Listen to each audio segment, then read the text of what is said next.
Just trying to get by. Went to work today. I went to work today.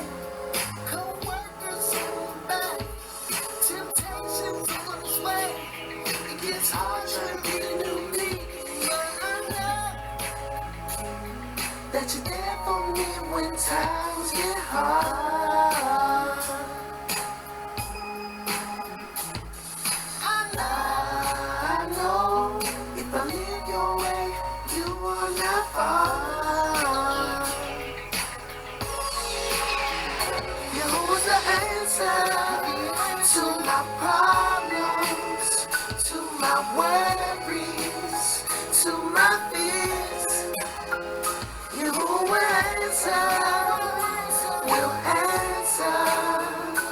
will answer when I call, when I call. I went out today, so the nation is living their way.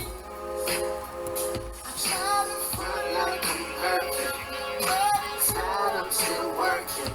With the Joshua verses, I should be praying they change. But I know that you're there for me when times get hard.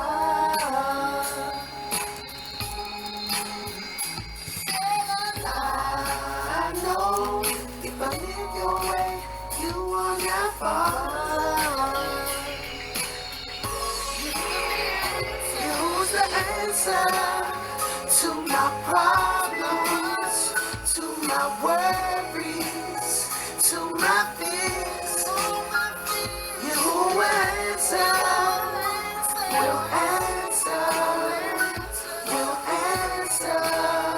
when I call. As long as I live your way, as long as I live your way, you will answer. I believe in Yahusha.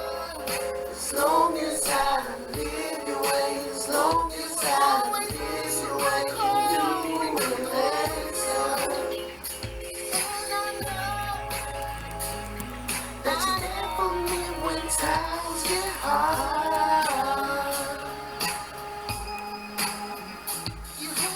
I know if I live your way, you are not far. You're the answer to my problems, to my worries, to my fears. You will answer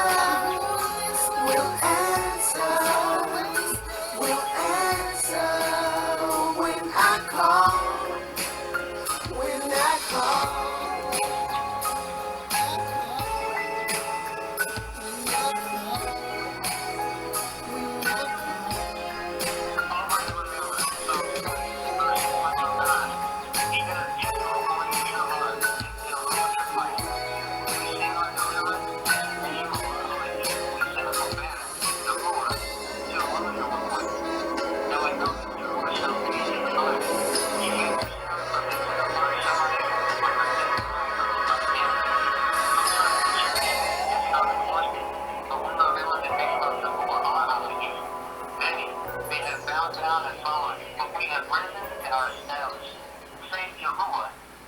Father, answer us in the day we call.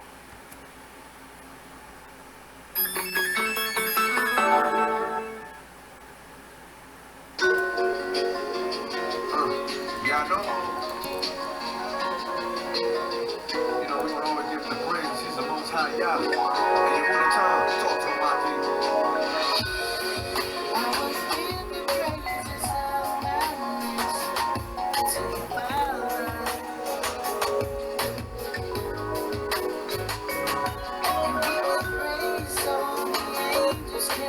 Give the joy.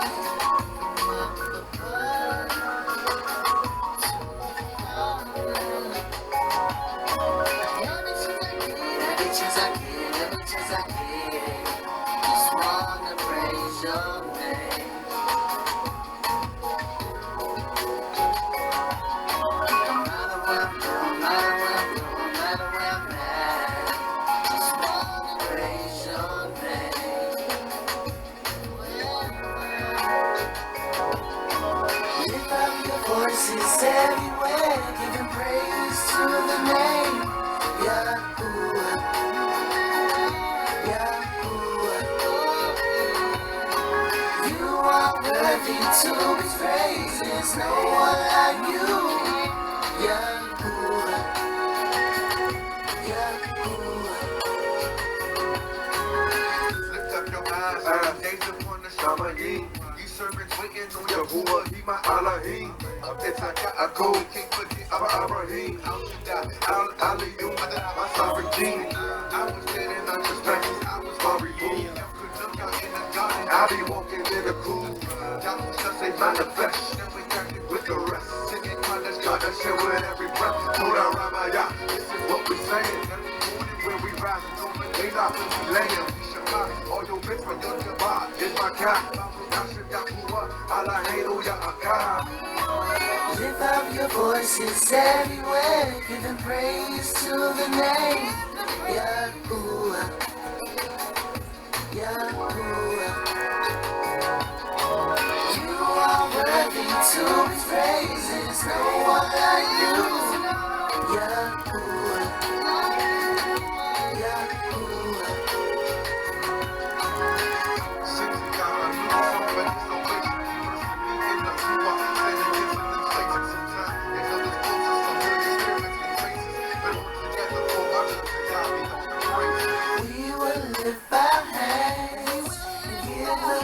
To the Father, we will lift our hands. Give the praise to the Father, we will lift our hands.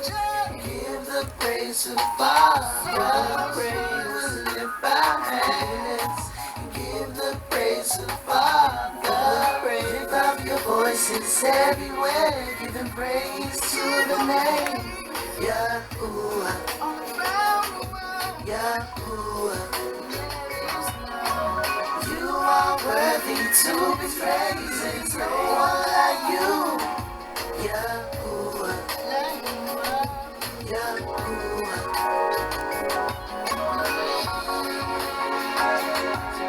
Lift our hands, give you the praise.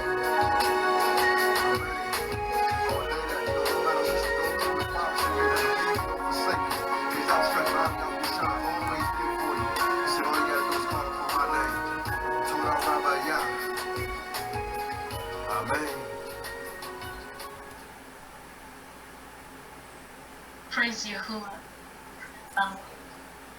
I just wanted to praise his name and just encourage everyone to keep on keeping on. And sometimes your praise it can be very Exodus chapter 3, weak, verse 12. because sometimes in the midst of the trial, And you will say, you feel like you can praise. I will be with you. When your life is continuing I who have sent you. because of where we are. When you have brought the people out of It's Egypt, working out. you It's not going to be easy. on this It's constant, but we'll give him esteem anyway. So this is a little song that cause you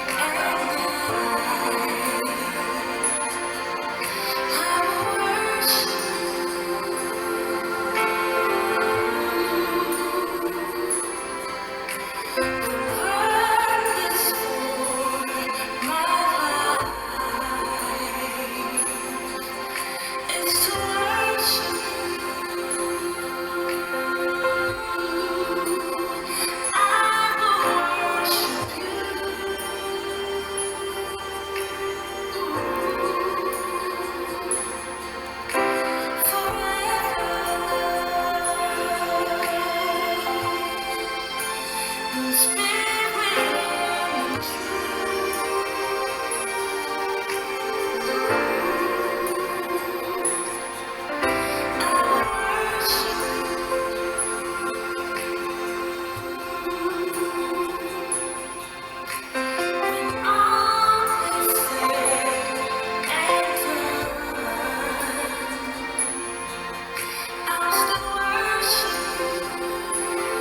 but it's all right. All right, how about you? I sing praises to your name, 'cause your mercy remains the same. Allah, Allah, Yahuah. My heart gives you all esteem, just because you're the Elohim. Allah, Allah, Yahuah. I'll be singing your praise, singing your praise, your mercy, and you reign supreme. Singing your praise, I'll be singing your praise, Yahuah.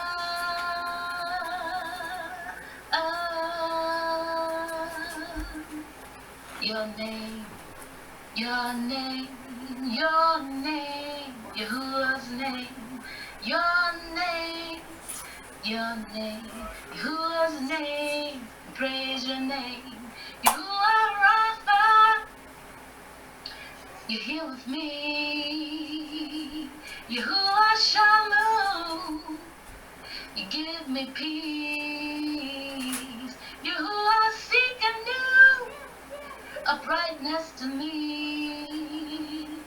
Yahuwah Yara, you provide to see. So I'll be singing your praise, singing your praise. Yahuwah, you reign supreme. I'll be singing your praise, singing your praise. Yahuwah,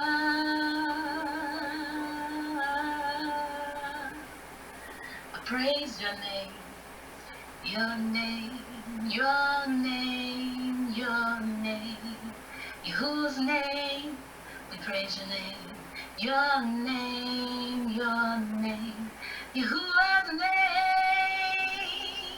we praise your name, we praise your name. Allow Yahuwah to Rabbah for listening and for your patience. To Amen. Allahu Yahuah. Family, I'm going to play one more song and then Abide in me, we'll get started. and I in you.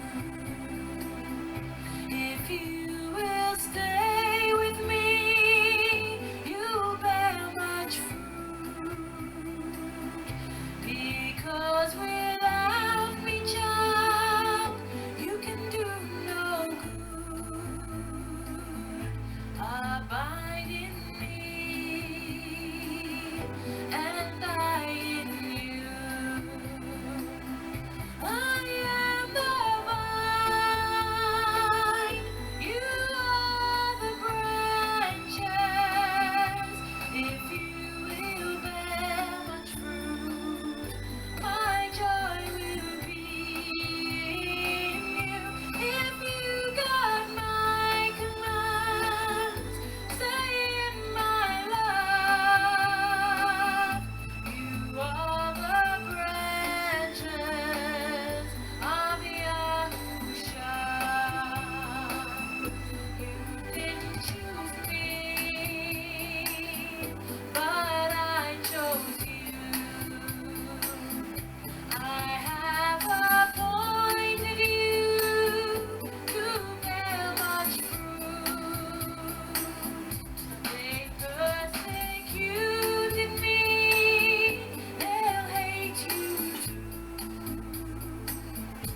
Allahu Yahuah, we are the branches of Yahusha, and don't you never forget it. Want to say shalom to you all, Mashpakai. It is wonderful to be here with you today. It is great to see each and every one of you. Not seeing everybody that is present, everybody that is listening, but nonetheless, you are here, and I'll give Yahuah praise, honor, and esteem for you. I praise Him today for keeping us in spite of whatever it is that we might be going through, because with each passing day and with each passing year and with each passing season in our lives, sometimes we can feel as if, you could look at last year and you could be at some place in your life and you might say, well, it's never been this bad before, right? And then this year you're saying, well, it's never been this bad before.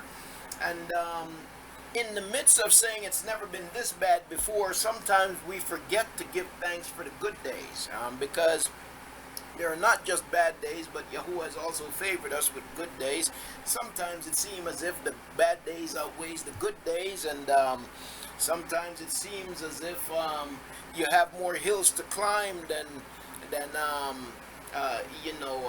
smooth paths to run. But nonetheless, we give Yahuah praise, honor, and esteem. Let us not forget His goodness. Let us not forget His greatness, His commitment to us. In spite of what is going on, ultimately He delivers. And He continued to deliver us. He continued to preserve us. He continued to keep us. And may we never forget that we are the branches of His. And so to Yahuah be all praise, honor, and esteem. It is wonderful to see each and every one of you today, family. It's been a while. It's been quite a while. And I must tell you that for me, it's been a challenge. It's been a struggle. It's been a whole lot of stuff, because when you're trying to do right and you're trying to live right and you're trying to do the will of Yahuah, and then it seems as if there are always so many obstacles of all sorts, obstacles of all kinds, even just with the broadcast, just trying to broadcast the fellowship, and you're faced with obstacles. You have people hacking into your system, manipulating it, just all kinds of ongoing struggles, and sometimes it can become disheartening, sometimes it becomes heavy, and to be quite honest, family, I've been in that place of feeling kind of heavy and disheartened, for not just that, for a lot of reasons, but at the same time, Yahuah has been great to me, and so I give Yahuah praise, honor, and esteem for who He is. Halahu Yahuah. All I ask Him for today is for strength to continue to live a life that esteem Him, to continue to proclaim His word, to be of an encouragement to His people, because we all do need encouragement from time to time. We all do need to be reminded of Yahuah's greatness. He sits high, He looks low, but He not just sit high, but He also is with us, and so we praise Him for that. Well, family, we're not on Zoom today. I've decided to kind of lay off of Zoom because we have people hacking into Zoom and posting pornographic stuff while we're trying to do a lesson and so on. And so we decided to lay off of Zoom for a while. It's not a very secured platform, and I don't want anyone to be subject to that. I don't want to be subject to it, certainly while I'm trying to do a lesson, and I don't want to subject anyone else to that. And so I decided to lay off Zoom for a while, because what I've learned over the years, and it's not just with Zoom, but we've been on several platforms over the years, and for some reason, I don't know. It seemed like, I don't know if they do it to other people. I'm sure they do. I'm sure they do, but I don't. It just. Let me put it this way. For some reason, it seems as if over the years I've been a peculiar target. Maybe it's because some of the stuff I say, some other people choose not to talk about. Some of the stuff I talk about, but I'm the kind of person where when I see injustice and when I see wrong and when I see fraud and when I see falsehood, I can't keep quiet. It's not in my nature to do so, and so I tend to talk about stuff that affect our people, that some of the other Akeem out there who, and our Akut out there who, who are broadcasting online, esteeming Yahuah, they might stay away from stuff like that. But for me, it's the whole package, family. For me, it's the entire package. When Daniel was in Babel, when he was in Babylon, in captivity in Babylon, he didn't just say, okay, the only thing I'm going to talk about is, I'm just going to talk about Yahuah and nothing else. You recognize that it's the entire package, and so you can't just, if you're going to talk to Yahuah's people and you're going to talk about Yahuah, then to talk about their circumstance, to talk about their situation, is all a part of the package. It's all a part of the package because it's all in His Word. Where you're at, it's in His Word. What you're dealing with is in His Word. You see, the injustice is in His Word. And so you got to talk about the whole situation. It's the package. And so maybe because I tend to, because I want to wake people up, I want to enlighten people if they're not enlightened. And to do so, you got to share the circumstances. You got to share the situation. You got to share the facts. And I think maybe that makes me a target. I've had a few computers destroyed maliciously from virus attacks over the years. I've been hacked a few times. My emails, the email for the Haykal has been hacked a few times over the years. Different things have happened, but nonetheless, it is what it is. We give Yahuah praise, honor, and esteem. He continues to keep us. But at the end of the day, what I'm saying is, sometimes that can get a little heavy. Sometimes it can get a little disheartening. And, but nonetheless, you regroup, you recoup, and you fight again. You might knock me down, but I'm going to get up, and I'm going to get up. And when I get up, I'm going to swing again. You see, I don't believe. Listen, you got to take me out completely for me to stop fighting. All right, so, nonetheless, family, we give Yahuah praise, honor, and esteem. It is great to see you. I want to say shalom to everyone here, to the family listening on, joining us via Facebook and here on YouTube. We want to say shalom to you all. Greetings in the great name of Yahuah. I'm going to go to the book of Tehillim, Psalms chapter 37, as we prepare to begin today, and then we're going to go to the book of Zechariah chapter 9. We have been in the book of Zechariah for quite some time. We have titled our study, Our Last Great Hope. This, on the screen it says part 2, but we have covered part 2, so we are actually at some part here, part 3, I guess. But we're going to Zechariah chapter 9 today. But before we go to chapter 9 of Zechariah, family, I'd like to go to Tehillim chapter 37. I'd just like to read from Tehillim chapter 37 as we prepare to open up in prayer here today. I want to encourage you while I encourage myself today, family. I want to say shalom to my Akut Mahalia. Also want to say shalom to Akut Telesia, to my Aki Adi Al. It is wonderful to see you, Aki, as always, to my Akut and Aki Rain Justice, Yahuah. That's Aki Yahakab Akut Sharia. I want to say shalom to you, Mashpaka. Great to see you. To Akut Heather Paran, I want to say shalom to you. To Matayahu, I want to say shalom to you, my Aki. Great to see you as always, Aki. Also want to say shalom to F. Hendricks. Shalom to you, Akut. And also to Akut G, I say shalom. To Aki Keenan and to Aki Damon. And to everyone else who is listening whose names might not be represented on the screen, I greet you today in the awesome name of Yahuah. Halahu Yahuah. I feel strengthened by Yahuah today. I'm delighted to be here, family. Really excited to be here. It's been a while. It's been a while. I'm excited. I give Yahuah praise, honor, and esteem. He has kept me, he has kept you, and for that we give him praise. Hallelujah. In spite of what the adversary might try to do, in spite of what the enemy continue to do, Yahuah has kept us. Let me go to Tehillim. Let me go to Tehillim. Oh, it's Akut Gina. That's right. How could I have forgotten? Yes, shalom to you, Akut. Shalom, shalom. Wonderful, wonderful, wonderful to see you. All right. But before I go into anything else, I want to go to the book of Tehillim. Psalms chapter 37. Okay, Psalms chapter 37. Let's go there very quickly, and then I'm going to come back. May Yahuah's the bar encourage you today. Halal Yahuah, because we find ourselves sometimes, you look around you, and sometimes you might say, well, man, when is things going to change? When is it going to be our time? But even as you consider that, let me talk about the people who built the pyramids in Egypt for a second. This is not esteeming that, and I believe that the pyramids were built for other purposes other than the popular narrative that we have been given about them, that it's simply something built for worship. But there is certainly a lot of scientific and historical evidence to show that the pyramids it was a technology built to produce electricity. As a matter of fact, Siemens, the man who started the Siemens company, visited the pyramids in Egypt, and there he learned something that helped him to advance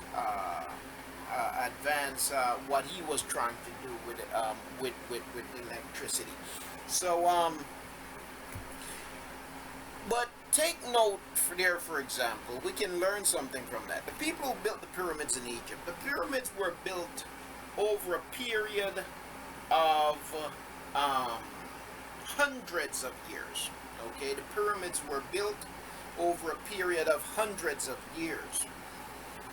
What that means is that the people, it took many different generations to build those pyramids. Each of those pyramids took hundreds of years, each of them.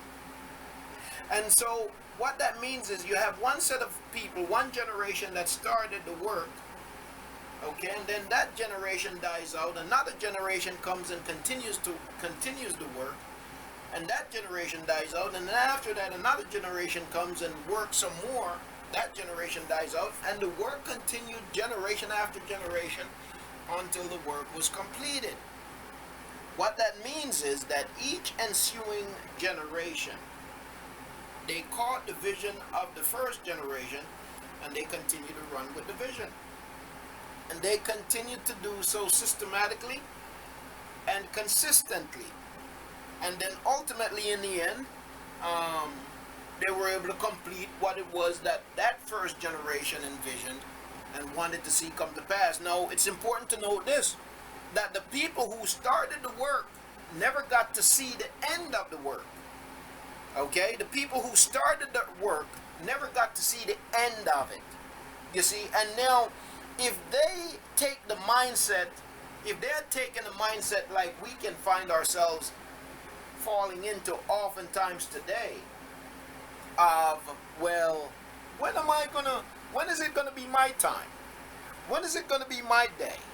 When am I going to see the people who oppress me? When am I going to see them totally cast down? And I want to see it today. I want to see it right now. And what happens is, because we lose sight of the long term and we want everything in the short term, then we become frustrated and become disillusioned. And if we're not careful, we will want to give up because we want to see it all in our time. You see, we want to see it all in our time. But we got to understand that, listen, I might not see the end result of the prophecy today. I might not see the fruition of Yahuah's prophecy in my lifetime. I might not see our people being freed. I might not see us going back into the land. I might not see us being restored, but it doesn't mean that it will not come to pass. It does not mean that it will not happen. You see. And so I've got to be able to take Yahuah at his word. I've got to be able to trust him for what he said he will do. You see, and so the people, now they were doing something out of their own mind, you see. They were working on their own plan, but one thing they did do is they remained committed to the vision. And as a result, today you have pyramids that have been standing for thousands of years in their completeness. But yet the people who started the work were unable in the natural state. They didn't see it completed. They didn't see that thing as we see it today. They had a vision of what it would look like, but they didn't see it completed. In their vision, they saw it completed, but they did not see the physical thing completed. You see? But they wrote the vision, they made it plain, and those who came after them ran with it. And so we've got to take Yahuwah's vision, we've got to look at it. It's been written, okay? And it's been made plain. And now what we've got to do is run with it, recognizing that we might not see the completion of it in our lifetime, but it shall come to pass. It will speak and not lie. All right, so let me encourage you in that this afternoon. Family, let's go to Tahlim, Psalms chapter 37. It says, do not fret because of evildoers. Do not be envious of the workers of uncleanness, unrighteousness, the workers of lawlessness. Okay? In the translations, they use the word unrighteousness instead of the word lawlessness or disobedience. And the reason why they use unrighteousness instead of lawlessness or instead of disobedience is because the people who translated were Christians, and they are total anti-law, total anti-instruction, total anti-obedience. Even they claim to be obedient. So they don't want anything that mentions law, Torah, obedience. Okay, so they use unrighteousness. But what Yahuwah tells us is, he says, do not fret because of evildoers. Do not be envious of the workers of disobedience or the workers of lawlessness. Okay? For they soon wither like grass. Be careful of the word soon there. The word soon can mess us up, because you see, when we hear soon, we think of it on our timetable, and we say, well, it will be soon. That means I will see it. But that doesn't necessarily mean that. It doesn't necessarily mean that. You see, our ancestors who were enslaved, some of what we see today and what we realize today, even though they said that we will soon see this, and they fought to see certain things, they fought to see the physical chains fall off, and they hoped to see it fall off, and they believed that soon it would fall off. Yet they did not see it in their lifetime, but their children after them realized the physical chains falling off. But then we've got to be careful, because even though the physical chains have been taken off, it doesn't mean that we are not still entangled and enchained. And you see. So we've got to be careful not to become complacent simply because the burden has been lightened. For they soon wither like grass and fade like green plants. Trust in Yahuwah and do good. That's our duty. Our duty, our responsibility is to trust in Yahuwah and do good. In spite of what is going on, trust in Yahuwah and do good. Dwell in the earth and feed on steadfastness, and delight yourself in Yahuwah, and let him give you the desires of your heart. Commit your way to Yahuwah and trust in him, and he will do it. And he shall bring forth your straightness, your uprightness, your completeness, your restoration as the light, and your right ruling as midday. When he does it, it will be made clear, it will be plain, it will be straight, there will be no confusion. You see, rest in Yahuwah and wait patiently for him. Rest in Yahuwah and wait patiently for him. Don't rest in the promises of man, rest in nothing else, but rest in Yahuwah and wait patiently for him. Now, while we rest and wait, does it mean we do nothing? No, it doesn't mean you do nothing. While Daniel rested and waited on Yahuwah, he did not just sit idly by and do nothing. So we've got to be, that's complacency. When we find ourselves in a state of doing nothingness, we have found ourselves in a place of complacency. So we can't just sit by and do nothing. You see, there's action for us to take as we wait on Yahuwah. Because Yahuwah is an Elohim of works. Okay, so rest in Yahuwah, wait patiently for him. Do not fret because of him who prospers in his way, because of the man doing wicked devices. Abstain from displeasure and forsake wrath. Do not fret also to do evil. Okay, so you don't try to become as wicked as the wicked is. You do justice, but not evil. For evildoers are cut off, but those who wait on Yahuah, they shall inherit the earth. Yep, Yahuah says those who wait on him will inherit the earth. Do not become a murderer, a robber, a thief, a crook, you see, but do justice. Uphold justice and wait on Yahuah, and those who wait on Yahuah will inherit the earth. You're not going to inherit heaven, as Christianity has told you, to wait for your pie in the sky. Yahuah never promised you a pie in the sky. He never promised you heaven. He promised you a ras. He never promised you shamayim. He promised you a ras. That's Yahuah's promise to his people, that we will inherit a ras. Okay? And so, he says, abstain from displeasure and forsake wrath. Do not fret also to do evil, for evildoers are cut off. But those who wait on Yahuah, they shall inherit a ras. Yet a little while. Yet a little while, and the wrong is no more. But we got to be careful with that yet a little while also, because you see, Yahuah says that a day is as 1,000 years, and 1,000 years is as a day in his sight.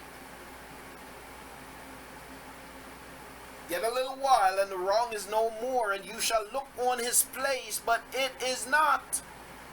But the meek ones shall inherit a ras, and delight themselves in plenty of shalom. The wrong plots against the obedient. The wrong, disobedient plots against the obedient, and gnashes his teeth at him. Yahuah laughs at him, for he sees that his day is coming. Yahuah sees that his day is coming. The wrong have drawn the sword and have bent their bow to cause the poor and needy to fall. The wrong have drawn the sword and have bent their bow to cause the poor and needy to fall, to slay those who walk uprightly. Yes, that's what the wrong have done. We're reading from Tehillim chapter 37, Psalms chapter 37, and now verse 14. The wrong have drawn the sword and have bent their bow to cause the poor and needy to fall, to slay those who walk uprightly. Their sword does enter into their own heart, and their bows are broken. You see, family, the very thing that they plot against you will in the end be their downfall. The very thing that they plot against you will in the end be their very downfall. It will be their downfall. They've bent their bow. They've plotted to cause the poor and the needy to fall. But the very plot they plot against you will be their downfall. You know, I'll give you an example of the present time that we're living in. Talk about Donald Trump just for a second and his policies. Right now, in this country, we have produce that's falling to the ground in many fields across this country. It's going to spoil. Why? Because of the policies of Donald Trump, where he's rounding up people who have legal status to be in this country.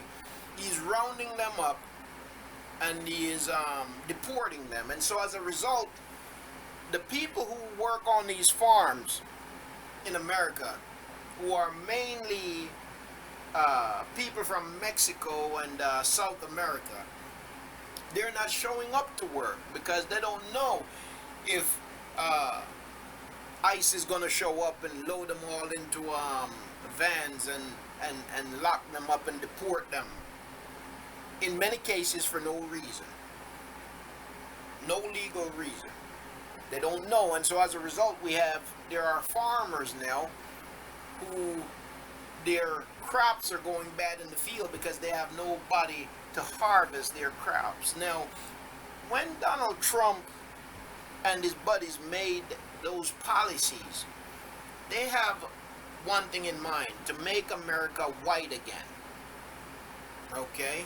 As they say, to make America great again. That's what the policy is intended to do. But the adverse effect of that policy is that white America is going to starve again. White America is going to starve again.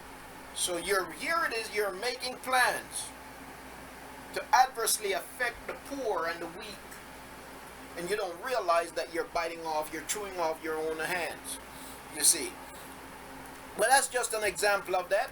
So he says, the wrong have drawn a sword and have bent their bow to cause the poor and the needy to fall, to slay those who walk uprightly. Their sword does enter into their own heart, and their bows are broken.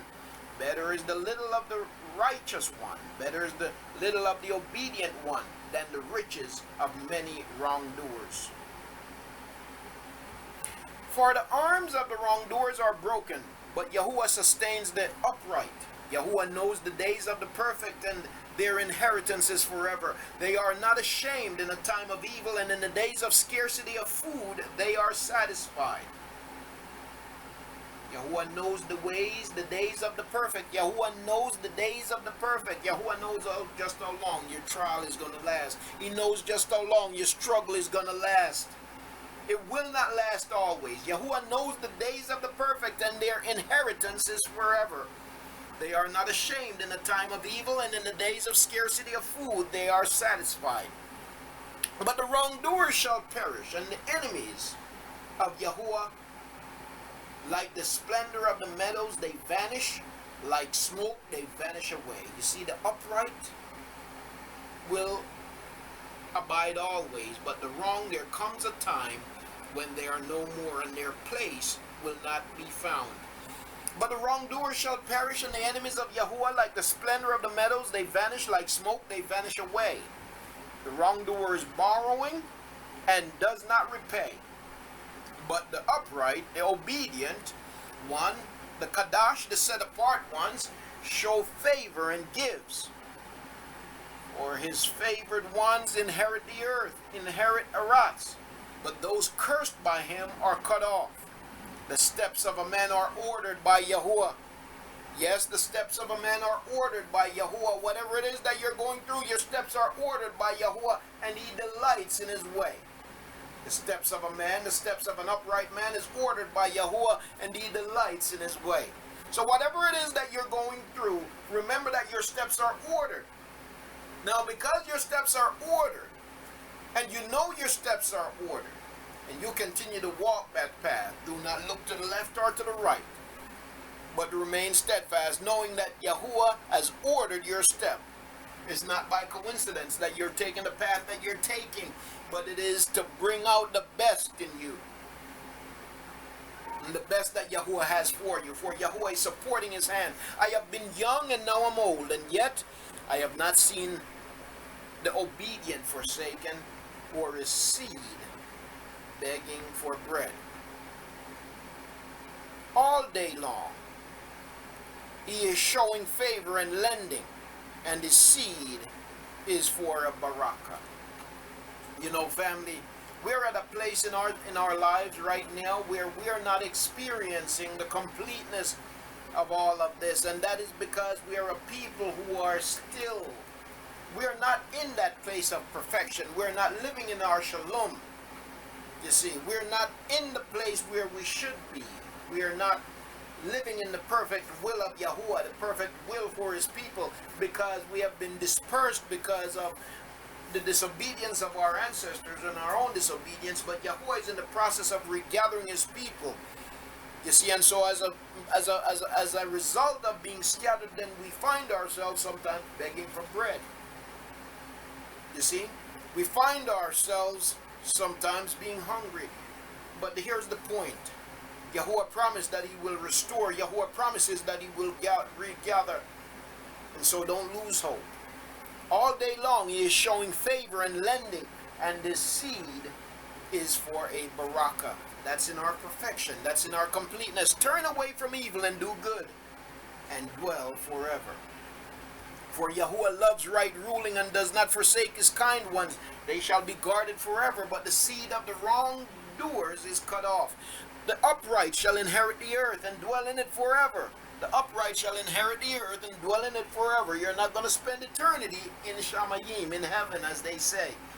But you will dwell, the upright will dwell in the earth forever. The mouth of the The upright speaks wisdom, and his tongue talks of right ruling. The Torah of his Elohim is in his heart. His steps do not slide. The wrong one is watching for the righteous and is seeking to slay him. Yep, the wicked is always looking for an opportunity against us.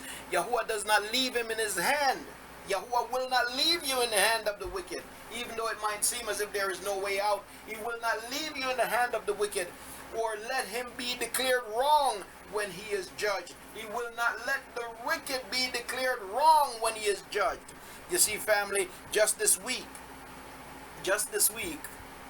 I was in my bed sleep, having worked a long shift and late, and I'm in my bed early in the morning sleep, and turns out the police shows up at the door, a whole bunch of them. I don't know, it might have been close to 20 of them. They have dogs, they just made a spectacle. They showed up at the door, and when my wife went to see what was the commotion about, they asked for our son. And we're looking like, okay, what's the issue? Why show up here like this? What has he done? And so my wife says he's in his room sleep, and so she wanted to go wake him up. They said, no ma'am, no, you can't do that. They wanted to go to his room, and my wife is thinking, well, wouldn't it be better if I go wake him up than him to wake up and find a man, find y'all standing over him with guns or something? Okay, so they prohibited my wife from going to wake up our son. They went and took him out of bed, threw handcuffs on him, took him out of the house. We asked them, what is this about? They said he missed a court date. We don't know of any court date that he missed. Anyway, they say he missed a court date. This is our son that I told you that they tried to accuse of shooting somebody. So they released him because they had no evidence to hold him, but they did not drop the charges against him. Charges of attempted murder. They didn't drop the charges against him, but they released him because they have no evidence against him. Well, the judge ordered that they release him because there's no evidence, but at the same time, they didn't drop the charges, so he has to go to trial. So they came in with dogs and everything, pulled him out of his bed, put cuffs on him, took him away. They said he missed a court date, but the paperwork, the paperwork that we received in the mail said that he violated his because when they released him, they put him on a bracelet. And the paperwork said that he violated the terms of his bracelet because he left out of the house one night at 9:34 p.m. and he did not return to the house until 9:40 a.m. That's what their paperwork said, Deborah. He did not return until 9:40 a.m. the next morning. Now that is a total lie, totally false. Okay, I'll tell you what happened there in a second. So they said that they came to get him the way they did because he missed a court date and he has a warrant out for his arrest. False. That wasn't true. Okay? Okay, so they took him, they locked him up. My wife called and asked, trying to get some information. Does he have a bail or anything like that? Because you say he missed a court date, he has a warrant. They said, no, he has no bail. Okay? There's nothing we can do. We just have to wait till next Friday when he goes to court. Well, now, what happened that night, my son, my wife was getting on my son, because we have high expectations for them concerning a whole lot of stuff. And so she was getting on him because of things that she feel like he should be doing that he wasn't doing. And so she was getting on him. I wish they would stop with that. And so she was getting on him. Now, in the process of her getting on him, I was in the backyard. This was almost 10 o'clock at night. I was in the back working on my wife's car. And so he walks out the door, out the front door at 9:34 p.m. and he walks around to the backyard, and came to the back where I was working, and he sat there for 4 minutes. And then he came back into the house through the back door. And then he was in the house for the rest of the night. Well,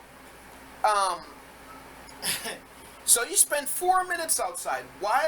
Now he knew that when he walked out of the house, he had to walk around the block to get to the back of the house, because we live in a row home.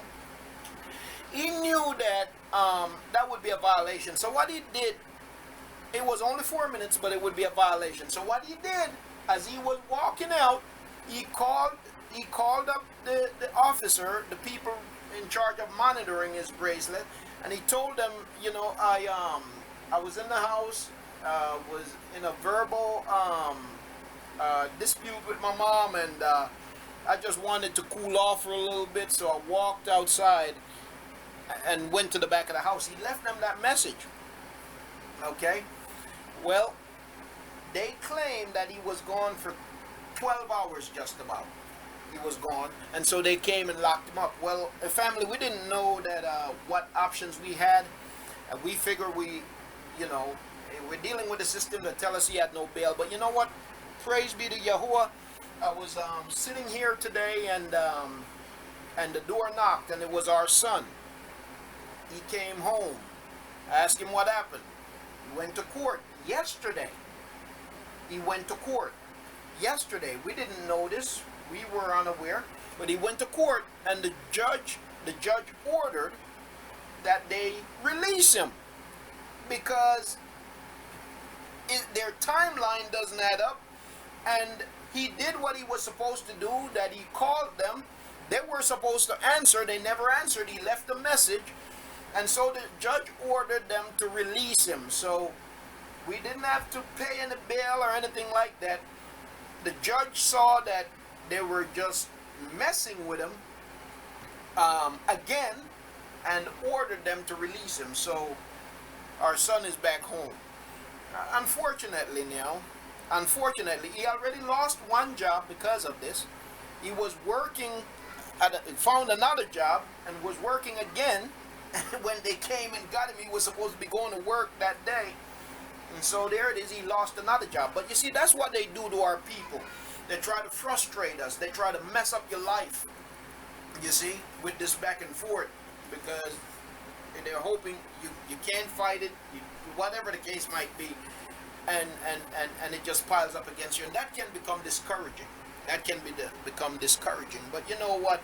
Yahuah continue to show my wife and I, is that his favor is with us. Because in the case of our son, there are young men who are caught up in the system, who I don't see them experiencing the kind of favor that even our son have been experiencing. You see, there are people locked up for murder who shouldn't be locked up. You see, our son, they locked him up and told us he didn't have a bail or anything, but then the judge ordered that they release him the very first time he got locked up. And then they tried to lock him up again, they were ordered to release him. So I see all of this as favor from Yahuah. Because in spite of all that they're trying, there's always a rebuttal from somebody higher than them. And ultimately, it is Yahuah that's speaking. You see, so give Yahuah praise, honor, and esteem for that. Nonetheless, let me get back here to the text real quick. He said, wait on Yahuah, guard his way, and he shall exalt you to inherit the earth. When the wrongdoers are cut off, you shall see it. Okay?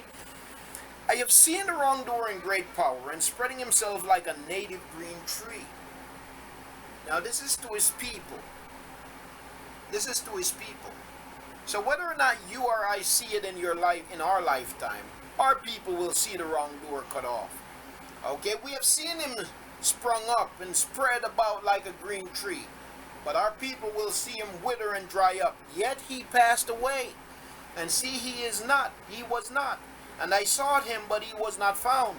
Watch the perfect and observe the straight, for the latter end of each is peace. Yahuah didn't say that when you're trying to live right for him, when you're seeking to do right, he didn't say that things are always going to be perfect, you see. But in the end, you will have shalom. Okay? That's what he promised. So watch the perfect and observe the straight, for the latter end of each is hope, is peace, is shalom. But the transgressor shall be destroyed together. The latter end of the wrong shall be cut off. But the deliverance of the righteous is from Yahuah. Their strength is in time. Their strength in time of distress. Yahuah is our strength in time of distress. And Yahuah does help them and deliver them. He delivers them from the wrongdoers and saves them because they took refuge in him. So whatever you do, mashpaka, take refuge in Yahuah. Take refuge in nothing else, but take refuge in Yahuah. So we might ask, why do the wicked prosper? You see? And why does it seem as if they flourish? Well, at the end of the day, they wither up and they're cast down. Well, we're on our way to the book of Zechariah, chapter 9. And family, I'm not going to be holding you very long today. I do have I have a lot of things that I need to be taken care of, and I hope to get some stuff done this evening. I want to say shalom to Mayaki, Yaram Yahu, to you, to Akut Sharon, and to the rest of the family who have joined us. I want to say shalom to you all, family. You know, Mashpaka, I have not been able to figure out how to share my screen anymore. That's an issue that I'm having. And so unfortunately, you're not seeing what I'm reading. I've been unable to share my screen, and I haven't been able to figure it out yet.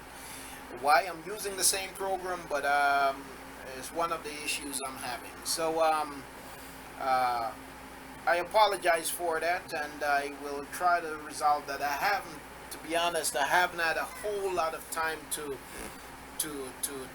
put into figuring it out. It's just been a lot, but we'll get it. We'll figure it out. So I want to apologize for that, family. I will let you know what I'm reading from, so you can follow along. But I'm unable to share it on the screen as we are accustomed to. All right. I want to say shalom again to you all, family. Love and appreciate you all. All right. I'm gonna open up here and prayer. We're gonna pray here, Mashpaka, and then we're gonna go to the book of Zechariah, chapter 9. As we continue in our study, our last great hope. It is my hope that my hope and my prayer that Yahuah's the bar will continue to encourage you and strengthen you and keep you.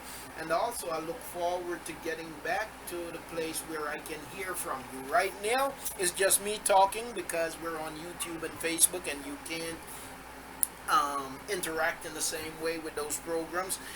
But I do look forward to maybe getting back to Zoom or Fuse, whatever it is. Zoom, right? Zoom is what we're using right now.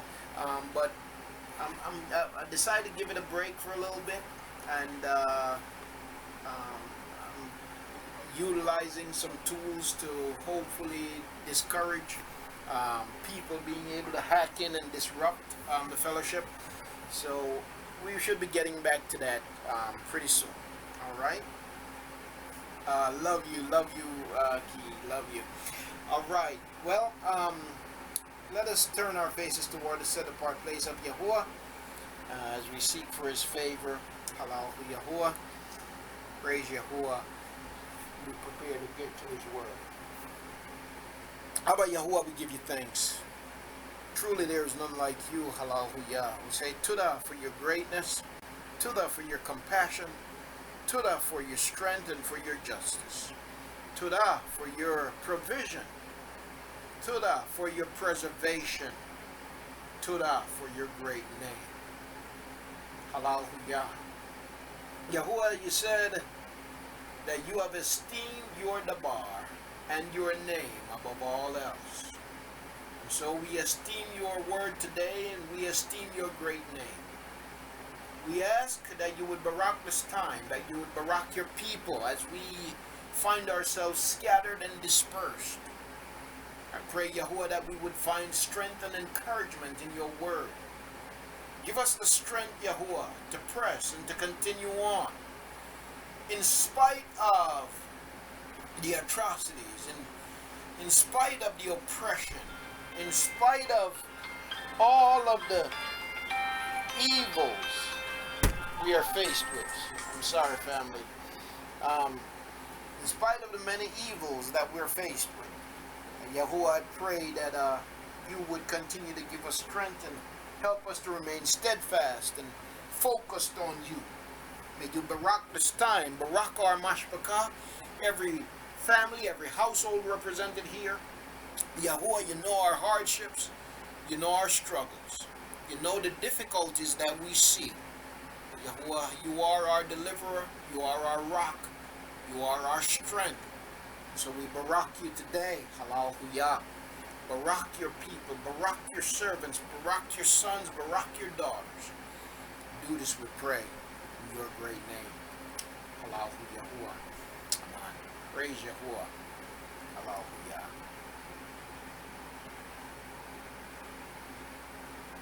Praise Yahuah. Praises to Yahuah. Yahuah. Rakata Yahuah. Yahuah. Rakata Basham. Yahuah. Praise Yahuah. We esteem the great and awesome name of Yahuah. Praises to Yahuah. Yahuah. Praise Yahuah. Family, today we go to the book of Zechariah. We have been in the book of Zechariah for quite some time, aka Zechariah. We're talking about our last great hope. We look around us and sometimes things can seem hopeless. Sometimes it can seem as if there is no deliverance. There is no hope of ever being delivered. But Yahuah promised deliverance for his people. So no matter what it is that you're going through,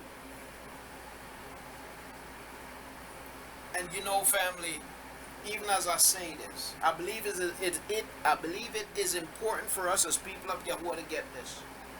It's not so much about the individual as it is about the nation.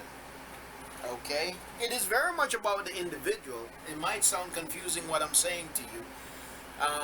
It is very much about the individual, but not in a selfish sense. Not in a selfish sense. In other words, Yahuah is not a capitalist. Yahuah is not a capitalist. You see, capitalism is about individual, the individual. You see, it's about me, myself, and I. That's what capitalism is. Me, myself, and I. With Yahuah, it's about the nation. It's not me, myself, and I. But yet, as a nation, every individual has a responsibility. You are your brother's keeper. I am my sister's keeper. I am my brother's keeper. I am my sister's keeper. You see. And so we have a responsibility to one another. Whereas with capitalism, you're not responsible to or for anyone but yourself. You see. And so, family, as we talk about deliverance and as we wait up on our deliverance, it's important not for you to get selfish and self-centered and say, well, when is my deliverance going to come? Because what Yahuah is talking about is the deliverance of his nation, the deliverance of his people. So yes, I've heard these promises of deliverance. Oh yes, your deliverance is coming. And you're thinking, well, when is it going to be? I've been struggling for so long. Yahuah, it's about the deliverance of his nation. You see, and until the last of his elect is set straight, then the rest of the nation will continue to kind of go through. You see, when You read the story of Akan when he went and he took something that he shouldn't have taken, and now it cost Yasharal, I believe 37 soldiers died in that one battle, the Battle of Ai, because of the actions of one man. You see? And so while as a people, for as long as there is some of the elect out there that still ain't got it together yet, unfortunately it kinda hold the rest of us hostage, and that's why it's important to know that I am my brother's keeper. So if I want things to be better for me, I need to be able to, I got to recognize that I need to help my brother, I need to help my sister, because when I help them and they get better, then I get better, you see, because it's about the nation. Alright, family, so we're going to go to the book of Zechariah. Zechariah chapter 9 is where we're going. There was some things in chapter 8 that I wanted to revisit. It's been so long. I'm going to go to chapter 9 today. And I promise I won't hold you long. I can't hold you long. I won't hold myself long because there's still quite a few things. There are a few things I need to get done and very little time to get it done. The message of the word, the message of the Debar of Yahuah against the land of Adrak and Damascus, its resting place. When the eye of man and all the tribes of Yasharal are on Yahuah, when the eye of man and all the tribes of Yasharal are on Yahuah. Now listen to this, family. We're talking about our last great hope. We're talking about restoration when it's even though it might seem as if sometimes, I'm not going to speak on anyone else's behalf, I'm going to speak on my behalf. Sometimes when I look at situations, to me restoration looks impossible sometimes. You think about the stronghold that the Jews have on our land. You think about the backing that they have from a monstrous system. You see? A global monstrous system. You look at how things are stacked against us. Sometimes you can wonder, how is this going to happen? I know sometimes I wonder. But Yahuah gives us the answer. It is Yahuah that's going to make it happen. But sometimes I just got to wonder. I'm sorry, but sometimes I wonder, how is this going to happen? Is it ever going to happen? Yeah, it sounds like doubt. I must admit, sometimes doubt do creep in when I look at the way things are, you see. But nonetheless, I must take Yahuah at his word. So here it is, verse 1. The message of the word, the message of the Debar, here is the message of his word against the land of Adrak and Damascus, its resting place. Now, I want to make another point about the book of Zechariah and about the scriptures, period. You've heard me say this before, that the prophecies of scripture, that Yahuah's Debar, that his prophecy is both foretelling and forthtelling. There is nothing new under the sun, and so throughout history, all that happens is we live in a cycle, and the word of Yahuah continue to repeat itself just because we are a people of habit. We are creatures of habit, and then there are certain habits that we tend to go back to. And Yahuah's word is consistent. While we may be inconsistent, Yahuah's word is consistent. Yahuah is consistent. And so Yahuah says, when you do this, I will do that. When you obey, I do this. When you disobey, I do that. And so we find a whole lot of different ways to disobey. But there is only one way we can obey. But with all the different ways we find to disobey, Yahuah's discipline is consistent. When you disobey, this is what's going to happen to you, and that's what happens time and time again. And so throughout the ages and throughout our generations, we have disobeyed many times and in many different ways. And many different And we have had many different disciplinarians, or Yahuah has used many different nations to chastise us. Okay, so in this particular day, so the book of Zechariah, it is a prophecy that is both foretelling and forthtelling. In other words, it had application in a very real way at a very real time, okay, with very real kings that the book speaks of, and lands that the book speaks of. But it also has application to us today. Now the actors may be different, but the principle remain the same. And so today, Adrak and Damascus, for us today, that would represent the United States and Washington for those living in the States, and for people living in some other land under oppression, it would represent that land and that capital. You see? But Yahuah says here, it says the message of the word of Yahuah against the land of Adrak and Damascus, its resting place, when the eye of man and all the tribes of Yasharal are on Yahuah.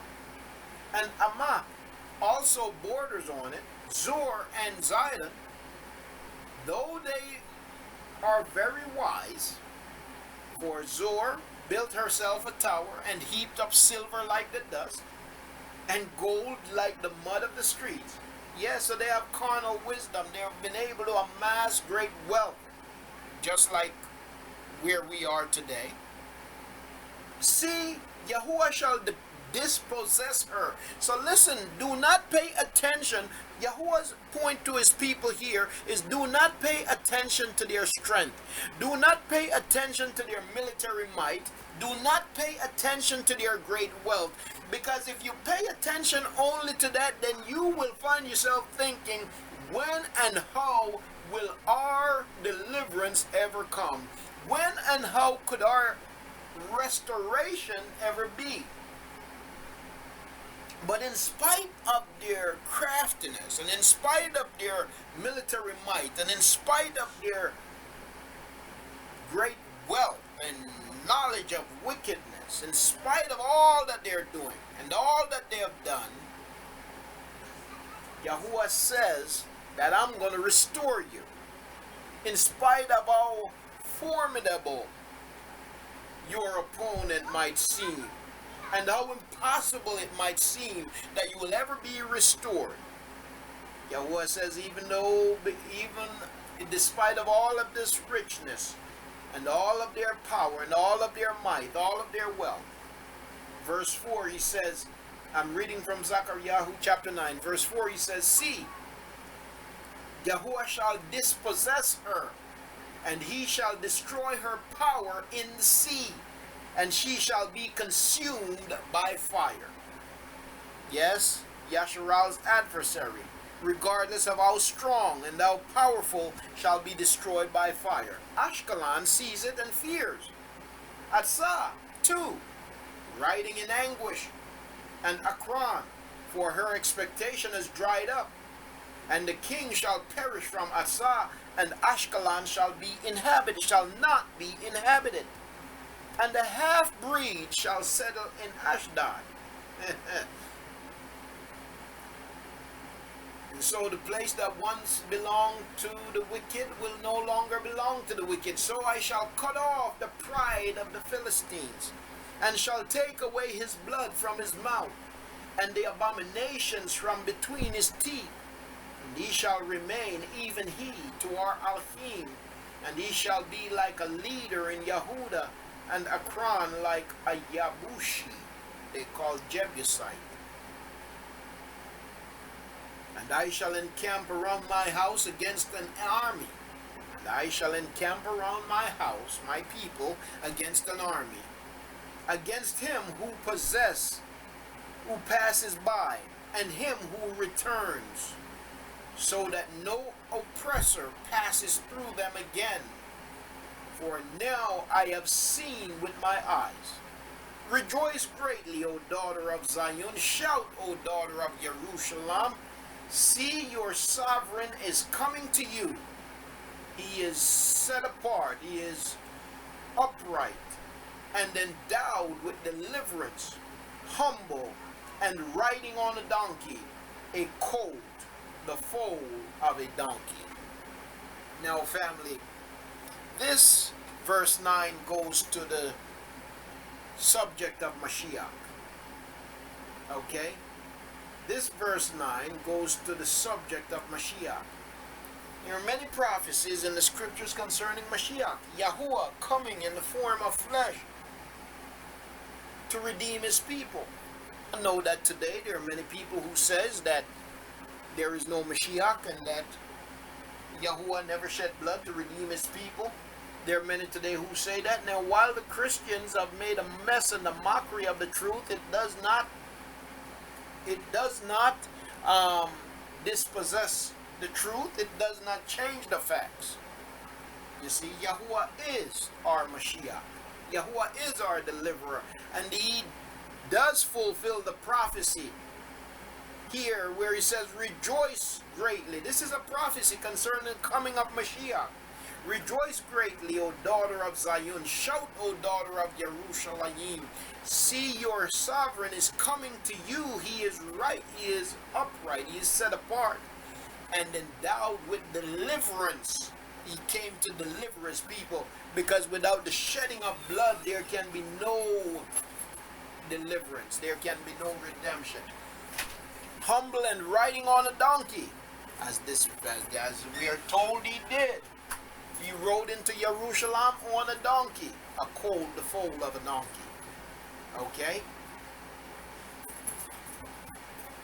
And I shall cut off the chariot from Ephraim and the horse from Jerusalem, and the battle bow shall be cut off, and he shall speak shalom to the nations, to the scattered ones, and his rule is from sea to sea, and from the river to the ends of the earth.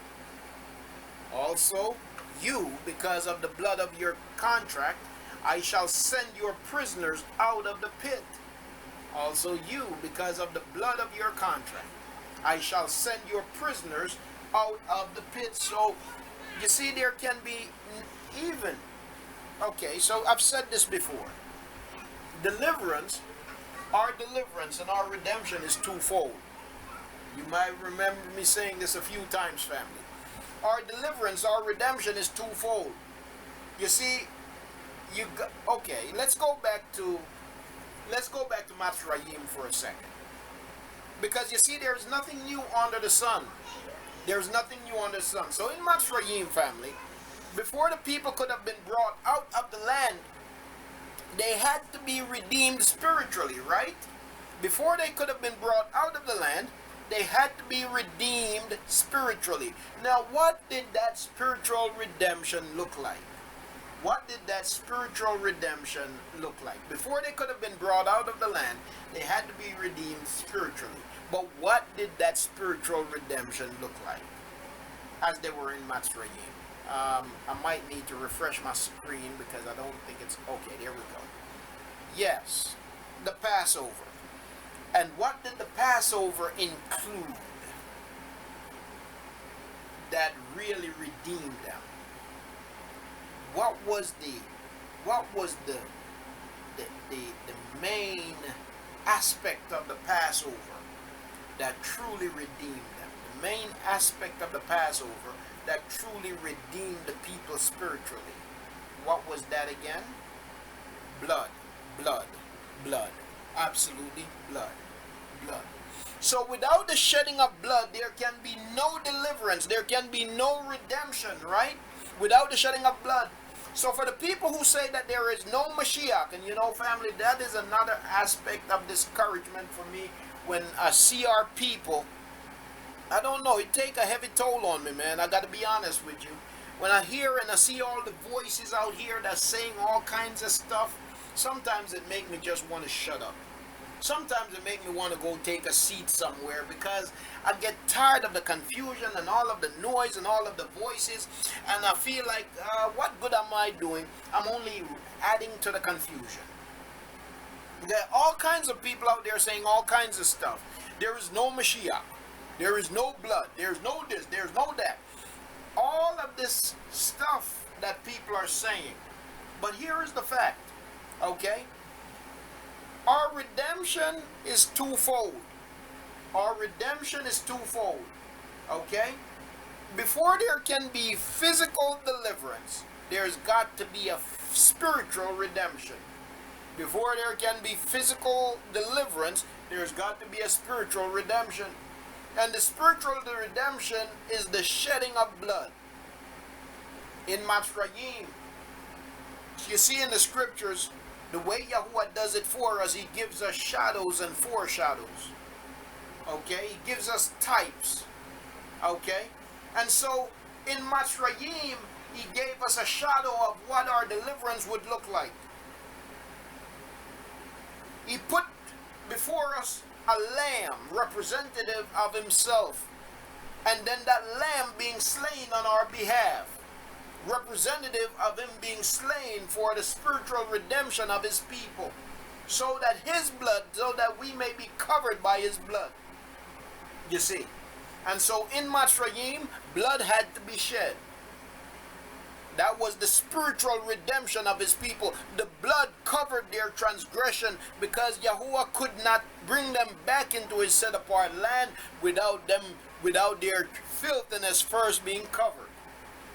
In the same way for us, before we can be brought back into contract with him, our filthiness has to be covered by his blood. And so he came and he shed his blood to cover our transgressions, to cover our disobedience, and then the physical deliverance will come later. And so it says here, it says, rejoice greatly, O daughter of Zion. Shout, O daughter of Jerusalem. See, your sovereign is coming to you. He is upright. He is set apart and endowed with deliverance, humble and riding on a donkey, a colt, the foal of a donkey. And I shall cut off the chariot from Ephraim and the horse from Jerusalem, and the battle bow shall be cut off. And he shall speak peace to the nations, to the scattered ones. He shall speak shalom to the scattered ones. And his rule is from sea to sea, and from the river to the ends of the earth, to the ends of Aratz.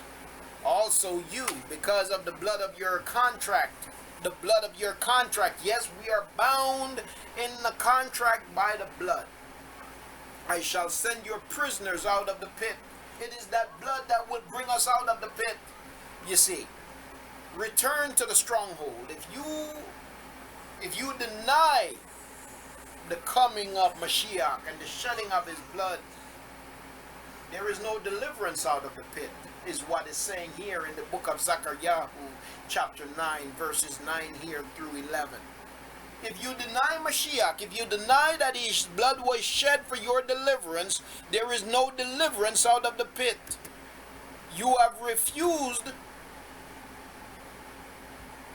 the vehicle of deliverance, your means of deliverance, by denying Mashiach, Yahuah being our deliverance. If you deny the deliverer, how can you be delivered? If one comes to save you, if one comes to rescue you out of a situation, and you tell them, go away, you're not my rescuer, you are not the rescuer that they're sending, how is that one going to save you when you refuse to be delivered by that one? Verse 12 says, return to the stronghold, you prisoners of the expectation. Even today I declare that I return double to you.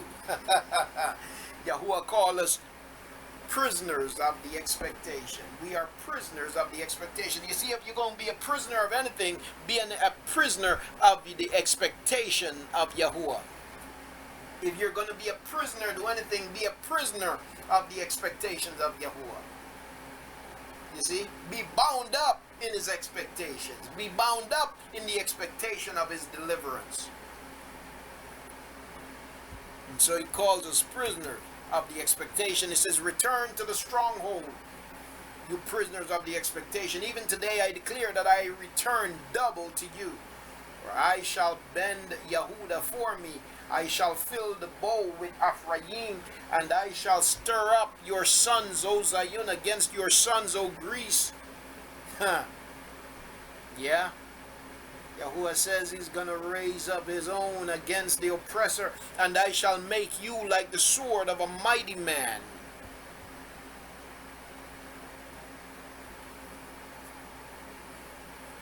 And Yahuah shall appear for them, and his arrow go forth like lightning, and the master Yahuah, the sovereign Yahuah, shall sound the ram's horn, and he shall go with whirlwinds from the south. Yahuah of hosts shall shield them, and they shall devour and trample on sling stones. And they shall drink, roar as with wine, and they shall be filled like basins, like the corners of the altar. And Yahuah their Elohim shall save them in that day as the flock of his people, or the stones of a diadem, sparkling over his land. For what goodness is his? What goodness is his? And what beauty is his? Grain make the young men thrive, and new wine the maidens. Okay? New wine the maidens. That was chapter 9 of Zechariah. I'm going to go to chapter 10 here, family, as we continue to look at our last great hope, Yahuah being our last great hope, he being our deliverer, he being our Mashiach, he being the blood that is shed on our behalf. I'm going to go to chapter 10, and we're going to stop at chapter 10 for today, here in Zechariah. So, it says, ask Yahuah for rain in the time of the latter rain. So when you find yourself in a drought, he says, ask Yahuah for rain in the time of the latter rain. There's a season, a time, and a season for everything. Right? So if you're in the season of the rain, ask for more rain. Ask for rain. If you don't see it, ask for it. Who makes storm clouds? It is he who makes storm clouds, and he gives them showers of rain, the plants in the field to everyone. For the household idols spoke emptiness. The diviners saw falsehood and relate dreams of deceit. They comfort in vain. You have a lot of vain comforters, family. If you spend any amount of time in church, you'll know that. You have a lot of vain comforters. They speak deceit. They prophesy falsehood. They comfort in vain. They're vain comforters. You see? Their dreams are deceitful dreams. Yeah, they'll tell you they have a vision, tell you to sow your seed. It's deceit. It's a plot to rip you off. Therefore they have wandered about like sheep. They're afflicted, for there is no shepherd. Yes, that's our people. That's our people bound up in lies, bound up in religion, bound up in Christianity and other religions. My wrath burns against the shepherds, and I lay a charge against the leaders, those who have been leading his people astray. For Yahuah of hosts shall visit his flock. Yahuah, who will visit his flock? Yahuah will visit his flock, the house of Yehudah, and make them like his splendid horse in battle. From him comes the cornerstone, from him the tent peg, from him the battle bow, from him every ruler together. You see, Yehudah. From the house of Yehudah comes the cornerstone. From him comes the tent peg. That's where the Mashiach comes. The lineage of Mashiach. You see. From him comes the cornerstone. From him comes the tent peg. From him comes the battle bow. From him every ruler together. And they shall be like mighty men who trample down the mud of the streets in the battle. And they shall fight, because Yahuah is with them, and the riders on horses shall be put to shame. You know, there comes a time in our deliverance where Yahuah says that his people, his army, will fight. You know, Christianity has told us that to be good people, then what you do is you turn the other cheek. When people strike you, you turn the other cheek. You never react and retaliate when attacked. But that's not what the word of Yahuwah says. There comes a time. There comes a time. The time comes when Yahuwah will strengthen his people, his great army, to fight, to react, to retaliate, and he will give the victory to his people. You see. He goes on to say, let me get back to my place here, if I can find it. Where's my text? Let's see. Lost my place. Bear with me here just for a second, family. Lost my place. Okay.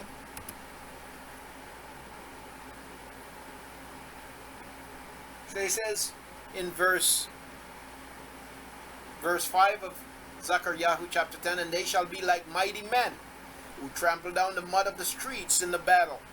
And they shall fight because Yahuwah is with them, and the riders on horses shall be put to shame. And I shall make the house of Yehudah mighty, and save the house of Yahusha. And I shall bring them back, because I have compassion on them. And they shall be as though I had not pushed them aside. For I am Yahuwah their Elohim, and I answer them. And Ephraim shall be as a mighty man, and their heart shall rejoice as if with wine. And their children shall see and rejoice with their heart exulting in Yahuwah. I shall whistle for them and gather them, or I shall ransom them, and they shall increase as they once increased. Though I sow them among the peoples, they shall remember me in places far away. Our last great hope, family, even though we have been scattered, even though we have been sown among the people, even though we have been scattered near and far, Yahuwah says, I will whistle for them and gather them, for I shall ransom them. Ransom. Not a coincidence that the word ransom is used. Again, we're talking about the blood. We're talking about the price. We're talking about the payment. Again, if you do not believe in the ransom, if you do not believe in the price, then you have no part in the hope. You see, Yahuwah says, I shall ransom them. I shall ransom them. What does ransom mean? What does ransom tell us? He says, I shall ransom them. What does that tell us, Mashbaka? He says, ransom. I shall ransom them. He will pay a price for our return. You see, the only time a ransom comes in play is if there's an hostage. Right? When someone is taken hostage, then the hostage taker demands a ransom. And so when we fall into transgression, we give ourselves over to be hostaged.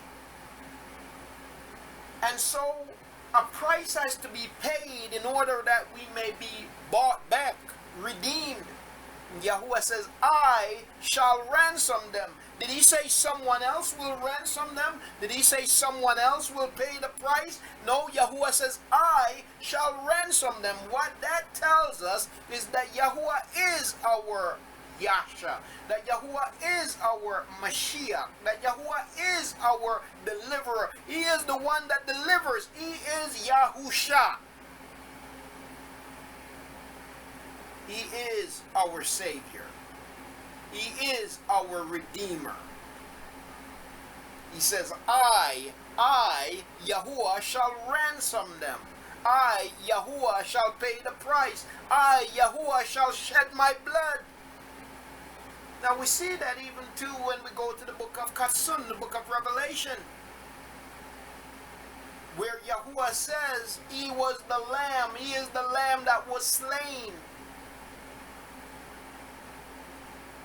You see. And so if we don't believe in Mashiach, we are denying our own deliverance. We're refusing our own deliverance. So this is Yahuwah speaking. Yahuwah says, I shall ransom them. He says, I will, and they shall live. In verse 9 he says, together with their children, and they shall return, because I will deliver them. And I shall bring them back from the land of Matzrayim to the land of their enslavement. When you see Matzrayim, it means the land of their bondage, the land of their slavery, the land of their enslavement, and gather them from ashore and bring them into the land of Gilead and Lebanon, until no more room is found for them. And he shall pass through the sea of distress, and strike the waves of the sea, and all the depths of the river shall dry up, and the pride of Ashur shall be brought down, and the scepter of Matzrayim be taken away. Those who have ruled over us brutally, unjustly, they will lose their power, Yahuah says. But again, I want to remind you, family, take comfort in this, and again, we got to stop being short-sighted. Again, I use the example of the builders of the pyramids. The people who started to build the pyramids aren't the people who saw the completion of the pyramids.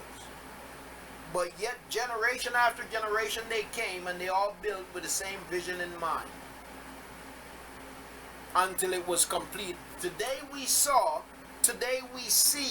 what the original builders envisioned, but even they did not see the fruition of their vision. So simply because, my point here is this, simply because you're not seeing your deliverance, or you have not seen your deliverance within a certain time period, it doesn't mean that you will not see it. When I say you will not see it, I mean your people will not see it. We as a people will not see it. Simply because we have not seen the fulfillment of all of these prophecies does not mean that Yasharal will not see it. Does not mean that it's fables. Does not mean that it's a fraud. Does not mean that it's a fake. His time is not your time, and his ways is not our ways, right? So Yahuah says, though I sow them among peoples, they shall remember me in places far away. It's happening. And they shall live together with their children, and they shall return. He says, they shall return. And I shall bring them back from the land of Matzrayim, and gather them from ashore, and bring them into the land of Gilead and Lebanon, until no more room is found for them. And he shall pass through the sea of distress, and strike the waves of the sea, and all the depths of the river shall dry up, and the pride of Ashur shall be brought down, and the scepter of Matzrayim be taken away. So the oppressor will lose his power, and I shall make them mighty in Yahuah, so that they walk up and down in his name, declares Yahuah, Allahu Yahuah. We will walk up and down in his name. We will wear his name with great honor. Allahu Yahuah. Praises to Yahuah. Well, family, that brings us to the end of chapter 10 as we look at our last great hope. Our last great hope. You know, over time and over decades and over centuries, Yahuah has used various peoples in the process of our deliverance and the process of our awakening. And they've had some success, but they are not, and they were not meant to be our deliverers. Yahuah is our deliverer. He uses people along the way, but in the end, ultimately, he is our deliverer. And the promise of deliverance shall come to pass. His people shall be regathered. He tells us from the beginning, at the beginning of chapter 9, when we read chapter 9 in the beginning, he talks about the wealth and the power of the oppressor. And he says to us, pay no mind to their power, their perceived power and their great wealth. Don't pay any mind to that, because none of that is going to stop your deliverance. None of that is going to stop your regathering. And family, that can be the biggest obstacle to our believing. When we look at how powerful those who rule over us are, when we look at their wealth and our poverty, you see, when we look at what they have and what we don't have, we can begin to think that there is no way out. But Yahuwah says, pay no attention to that, because I am your deliverance. I am your deliverer, and I will ransom you. I will bring you back and your children. I will reestablish you. So to Yahuwah be all praise, honor, and esteem. Whatever it is that you're going through, family, remember that it is only for a moment. In the big scheme of things, it's only for a moment. And Yahuwah remain committed to his people. He is our deliverance. He is our provider. He is our strength. He is our hope. And he does deliver. He does feed. He does protect. And he does prosper his people. Yahuwah be all esteemed. May the great name of Yahuwah continually be esteemed. And may Yahuwah give us the strength to continue to live for him, to praise his name, never to forget him, to give him the honor and the esteem that he deserves. May he strengthen us to continue to praise his great name. May Yahuwah truly barak you all, mashpakah. May he keep you in all that you do. And no matter what the adversary puts in your way, remain encouraged. Keep your eyes on Yahuwah. Continue to seek him. And no matter how difficult it may be, allow the praise of Yahuwah to flow from your lips. You see, if all that you can do is to say, Halahu Yahuwah, praise you, Yahuwah, barak your great name, Yahuwah. If that's all you can do, then do it. Don't underestimate Yahuwah. Yes, indeed, and his power. Family, maybe the next time we come back, we'll try to use Zoom. See how that works out. I know that I do have people. They're they're trolling, and they do listen live. I know that for a fact. They listen live. They hack us live, so we'll see what happens. We'll try to go live again on Zoom so that I can hear from you, family. We'll see what happens the next time we come back together, and hopefully everything goes well. But for now, may Yahuwah truly continue to barak you. May he continue to strengthen you in whatever it is that you're going through. May Yahuwah bring deliverance and strength to you. Love you all. I do appreciate you. I'm going to prepare to close out, family, and Yahuwah willing, looking forward to seeing you again soon. All right? Probably not next week. We'll see how it goes. But if not next, then Yahuwah willing, the following. Yes, I am currently using a VPN. I'm using Speedify right now. Speedify VPN is what I'm using currently. I think I don't remember if I was using it while they were hacking into the thing, because I don't remember if I was, but yeah, I am currently using it.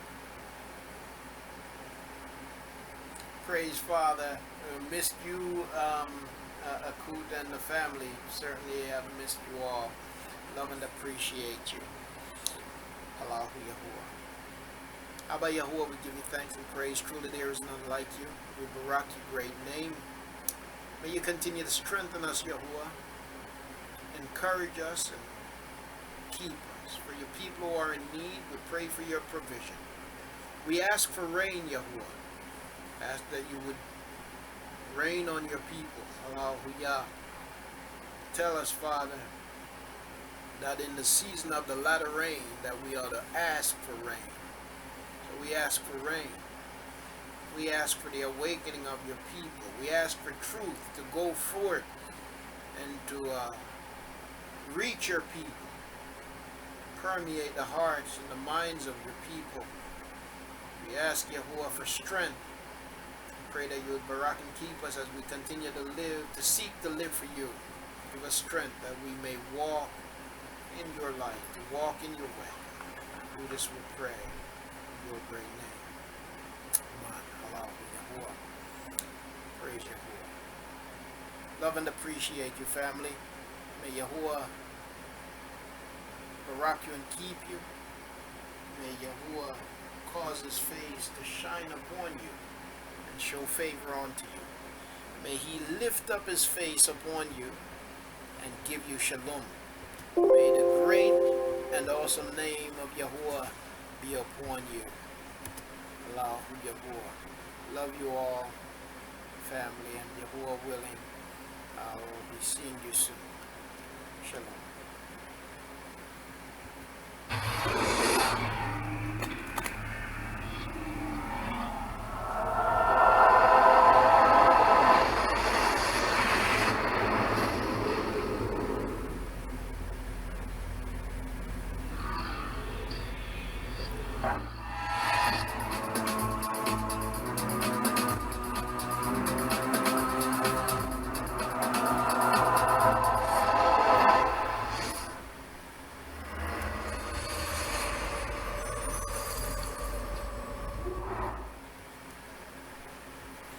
Shalom Mashpaka.